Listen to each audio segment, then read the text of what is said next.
حضرت غوث اعظم رضی اللہ تعالیٰ عنہ کے پاس مستنجد باللہ حاضر ہوا، آ کر نذرانہ پیش کرتا ہے۔ حضور غوث اعظم رضی اللہ تعالیٰ عنہ فرماتے ہیں کہ میں تیرا نذرانہ قبول نہیں کروں گا۔ اس نے کہا کہ جناب آپ میرا نذرانہ قبول کیوں نہیں فرمائیں گے؟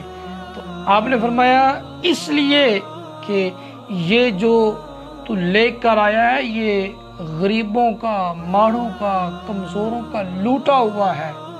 اس نے کہا نہیں جناب میرا اپنا خون پسینے کی کمائی ہے۔ آپ نے اسے تھوڑا سا اوپر سے دبایا، جب دبایا تو اس کے اندر سے خون کے قطرے ٹپکے۔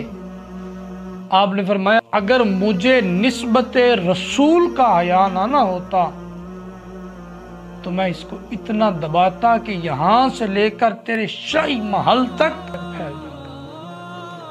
پیر وہ ہے جو اپنے امیر مریدوں سے لے کر اپنے غریب مریدوں کو دے۔ حضرت اقبال رحمۃ اللہ تعالیٰ علیہ فرماتے ہیں کہ میرے پاس ایک پیر صاحب ملنے کے لیے آئے تو ان کا مرید میرے قریب رہتا تھا۔ اس کو پتہ چلا کہ اقبال کے پاس میرے پیر صاحب آئے ہیں تو وہ پیر صاحب سے ملنے آیا۔ اس نے آ کر کہا حضور میرے لیے دعا فرمائیں، میں 100 روپے کا مقروض ہوں۔ تو پیر صاحب نے دعا کر دی۔ اس نے اٹھتے ہوئے جیب سے 10 روپے نکالے اور پیر صاحب کو نذرانہ پیش کیا۔ اقبال دیکھ رہے تھے، اقبال تھوڑا سا مسکرا پڑے۔ وہ نذرانہ دے کر مرید چلا گیا تو آپ سے اس نے پوچھا، پیر صاحب نے کہنے لگا کہ حضور آپ مسکرائے کیوں ہیں؟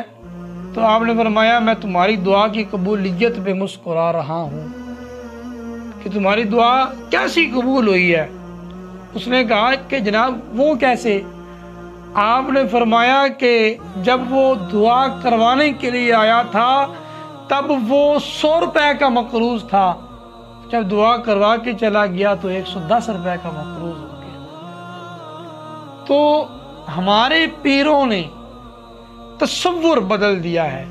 میں نے اپنی آنکھوں سے ایسے لوگ، ایسے پیر دیکھے ہیں جو مرید نذرانہ اچھا دیتا ہوگا اس سے سلام بھی اچھی طریقے لیں گے، اور جو بیچارہ دینے کے قابل نہیں دے سکتا، صرف اس کو پتہ ہے پیر کو کس نے تو آ کے اپنے دل کے دکھڑے سنانے ہیں، تو وہ کیا کریں گے؟ اس سے سلام لینا بھی گوارا نہیں کرتے۔